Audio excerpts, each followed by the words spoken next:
enemies in one another. They smothered us, they took us prisoners, they killed us, and they forced us into exile. It had been almost 3 decades of fighting against a brutal dictatorship, and we had tried everything. Dialogues betrayed, protests of millions crushed, elections perverted. Hope collapsed entirely, and belief in any kind of future became impossible.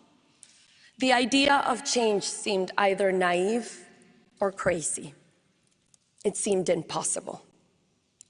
Yet from the very depths of that despair, a step that seemed modest, almost procedural, changed the course of our history. We decided against all odds to run a primary election. And unlike any act of rebellion, we chose to trust people, to rediscover one another. We traveled by road and by dirt path in a country with gasoline shortages, daily blackouts, and collapsing communications. Forbidding from advertising, without money or media willing to speak our names, we crossed it only with our conviction. Word of mouth was our network of hope. And it spread faster than any campaign, because our desire for freedom was very much alive within us, and it had never died. The forced migration that was meant to fracture us instead united us around one sacred purpose: to reunite our families in our land. Grandparents confided in me their greatest fear: dying before meeting their grandchildren abroad. Little girls with voices too small for such sorrow begged me to bring back their mothers and siblings scattered across the continent. Our pain fused into one heartbeat: bring our children home now. In May 2023, during a rally in the town of Nirgua, a teacher named Carmen came up to me. She told me she had just run into her jefa de calle. A jefa de calle is a regime agent assigned to Carmen's block who decides, house by house, who receives a monthly food bag and who is punished with hunger. Shocked to see this woman there in that rally, Carmen asked her, "Why are you here?" And the jefa de calle replied, "My only son, who fled to Peru, asked me to be here today. He told me that if Maria Corina wins, he will return home. Tell me what I have to do. I'll do anything." That day, love defeated fear. 2 weeks later, we reached Delicias, a tiny village swallowed by Colombian guerrillas and drug traffickers, where not even a chicken can be sold without their permission. No candidate had gone there since 1978. And as the team climbed the mountain, I saw Venezuelan flags waving from every humble home. I naively asked, as if it was a national holiday that merited all the flags, and someone whispered, "No, here the flags are hidden. Bringing it out is dangerous." Today, people raise them to thank you for daring to come. You will leave, but we will remain identified. That day, entire families stood up to the armed groups that ruled their lives. And when we sang the national anthem together, sovereignty returned in a single fragile, defiant chorus. That day, courage defeated oppression. Our gatherings became intimate encounters of thousands. We embraced, we cried, we prayed. We understood our struggle was much more than electoral. It was an ethical struggle for truth, an existential struggle for life, and a spiritual struggle for good. With less than a year before the presidential election, we had to unite every democratic force and restore trust in the vote. The primaries became that moment, a self-organized civic effort that built a nationwide citizen network unlike anything Venezuela had ever seen. And on October 22nd of 2023, against all odds, Venezuela awoke. The diaspora, which was a third of our nation, reclaimed its right to vote. The son who had left cast his ballot alongside the mother who stayed. Lines stretched for blocks. Turnout was so overwhelming that ballots actually ran out. We trusted the people, and they trusted us back. What began as a mechanism to legitimize leadership became the rebirth of a nation's confidence in itself. That day, I received a mandate, a responsibility that transcended any individual ambition. I felt humbled and profoundly aware the weight with which I had been entrusted. Threatened by that truth, though, the regime prohibited me from running for president. It was a harsh blow, but mandates belong to the people. We set out to find another candidate who could take my place. Edmundo González Urrutia stepped forward, a calm, brave former diplomat.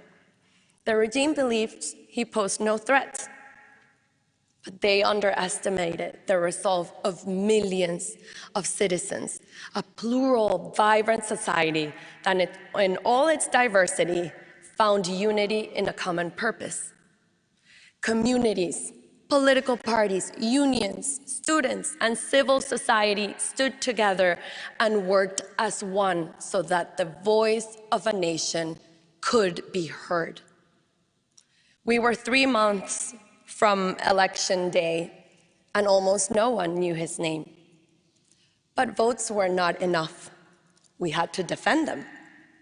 For over a year, we had been building the infrastructure to do so. 600,000 volunteers across 30,000 polling stations, apps to scan QR codes, digital platforms, diaspora call centers. We deployed scanners, Starlink antennas, and laptops hidden inside fruit trucks to the furthest corners of Venezuela. Technology became a tool for freedom. Secret training sessions were held at dawn in church back rooms, kitchens, and basements, using printed materials that were moved across Venezuela like contraband.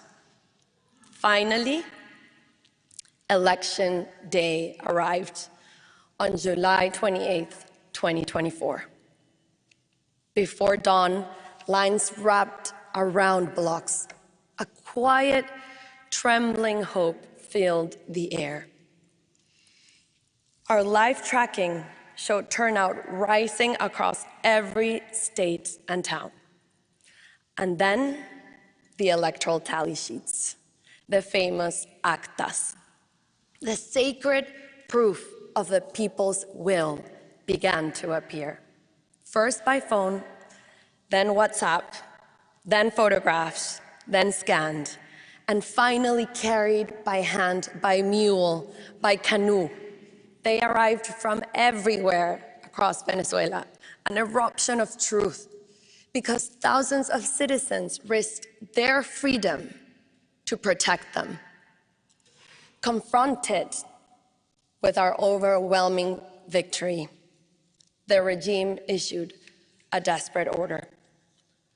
Soldiers were to expel our volunteers from voting centers and block them from receiving the original tally sheets they were legally entitled to. But the soldiers disobeyed. Edmundo González Urrutia won with 67% of the vote in every state, city, and village.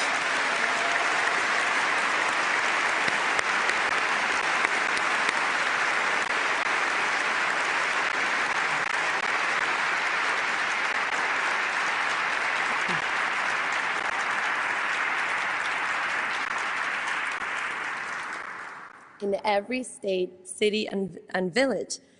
Every single tally sheet told the same story.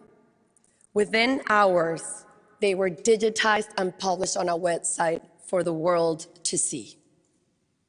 But the dictatorship responded with terror.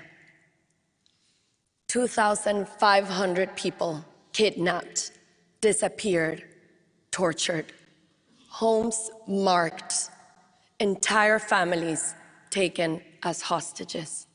Priests, teachers, nurses, students, anyone who dared share a tally sheet was hunted down.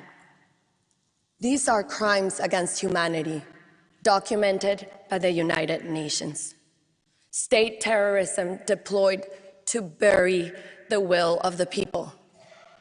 Some of the more than 220 children detained after the elections were electrocuted, beaten, and suffocated until they repeated the lie the regime needed, falsely incriminating themselves of being paid by me to protest.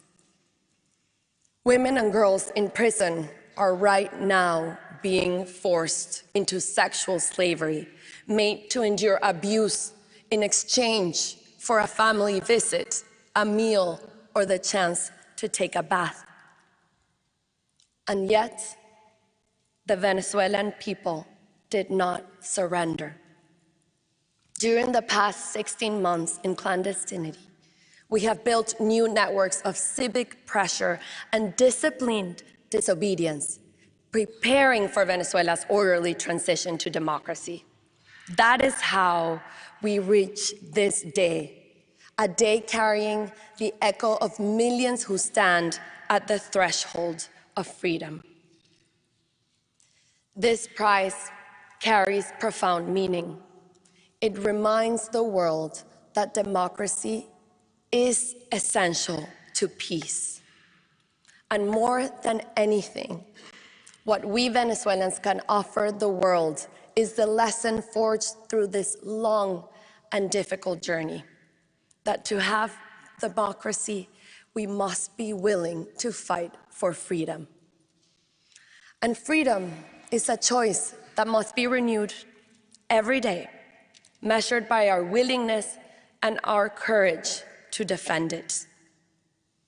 For this reason, the cause of Venezuela transcends our borders. A people who choose freedom to contribute not only to themselves, but to humanity. We attain freedom only when we refuse to turn our backs on ourselves, when we confront the truth directly, no matter how painful, when love for what truly matters in life gives us the strength to persevere and to prevail. Only through that inner alignment, that vital integrity, do we rise to meet our destiny. Only then do we become who we truly are, able to live a life worthy of being lived. Along this march to freedom, we gain profound certainties of the soul, truths that have given our lives a deeper meaning and prepared us to build a great future in peace. Therefore, peace is ultimately an act of love. This love has already set our future in motion. Venezuela will breathe again. We will open prison doors and watch thousands who were unjustly detained step into the warm sun, embraced at last by those who never stopped fighting for them. We will see grandmothers settle children on their laps to tell them stories not of distant forefathers, but of their own parents' courage. We will see our students debate ideas passionately and without fear, their voices rising freely at last. We will hug again, fall in love again, hear our streets fill with laughter and music again, and all the simple joys in the world that we have taken for granted will be ours. My dear Venezuelans, the world has marveled at what we have achieved, and soon it will witness one of the most moving sights of our time, our loved ones coming home. And I will stand again on the Simón Bolívar Bridge, where I once cried the thousands who were leaving, and welcome them back into the luminous life that awaits us. Because in the end, our journey towards freedom has always lived inside us. We are returning to ourselves. We are returning home. Allow me to honor the heroes of this journey: our political prisoners, the persecuted, their families, and all who defend human rights, those who sheltered us, fed us, and risked everything to protect us, the journalists who refused silence, the artists who carried our voice, my exceptional team, my mentors, my fellow political and social activists, the leaders around the world who joined us and defended our cause. My 3 children, my adored father, my mother, my 3 sisters, my brave and loving husband, who've all supported me throughout my life. And above all, the millions of anonymous Venezuelans who risked their homes, their families, and their lives out of love. To them belongs this honor. To them belongs this day. To them belongs the future. Gracias.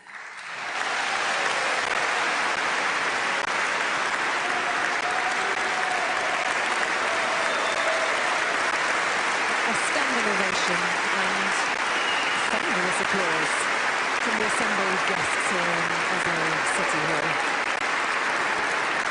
After today's Nobel lecture delivered by Anna Corina Sosa on behalf of her mother, Maria Corina Machado.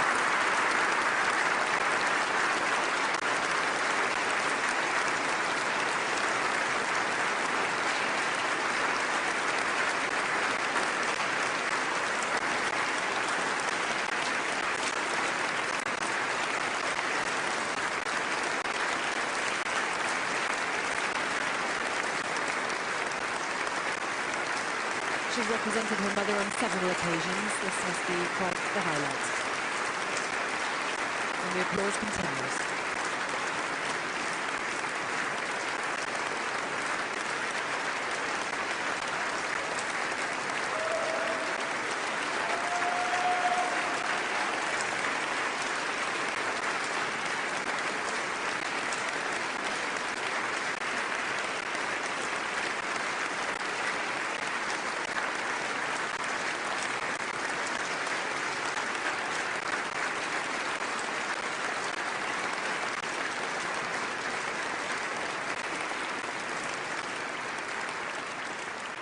And now we approach the third and final musical interlude by an artist from the laureate's home country of Venezuela.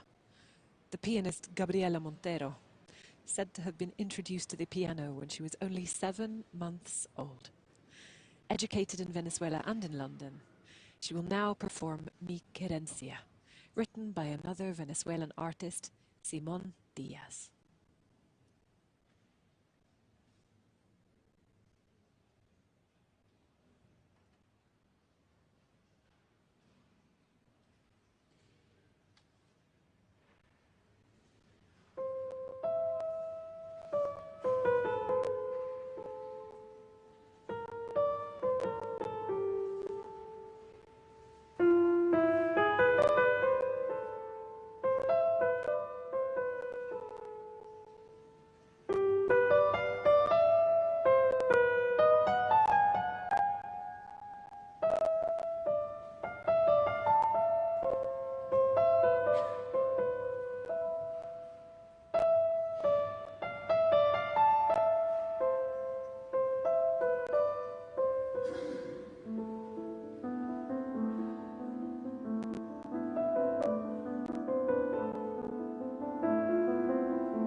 many in the audience holding one hand to their heart and standing, listening to the song of the Venezuelan homeland, we approach the end of the ceremony.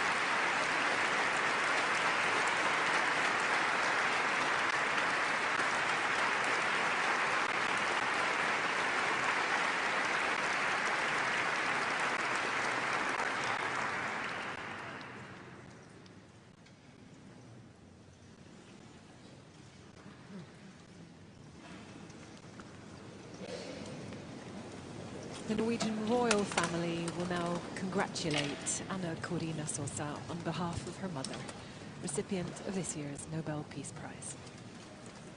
Shaking hands with King Harold.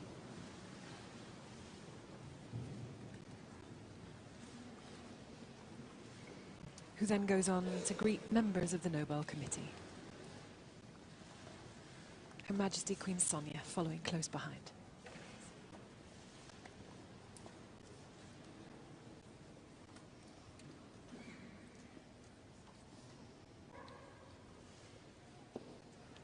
And then the Crown Prince, the Crown Princess, and Princess Ingrid Alexandra, who is here for the first time, will now step forward, greeting Anna Corina Sosa and then members of the Nobel Committee.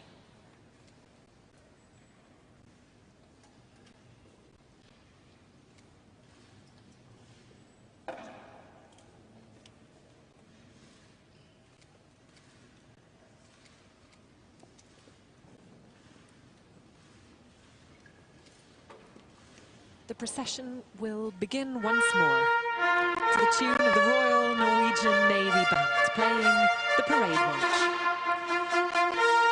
First to leave Oslo City Hall this afternoon, the King and Queen, together with Committee Chair Jørgen Vatne Fridnes and the Director of the Nobel Institute, Christian Berg Hartviken. Behind them, the Crown Prince and Princess, the Mayor of Oslo, together with Princess Ingrid Alexandra, followed by the King's aide-de-camp.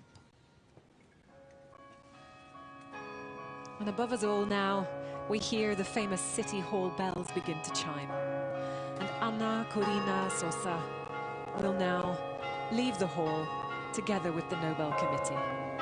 She'll be escorted out by the committee's deputy chair and the rest of the committee, and then the other honoured guests will follow. That's it from this year's Nobel Peace Prize. Thank you so much for watching.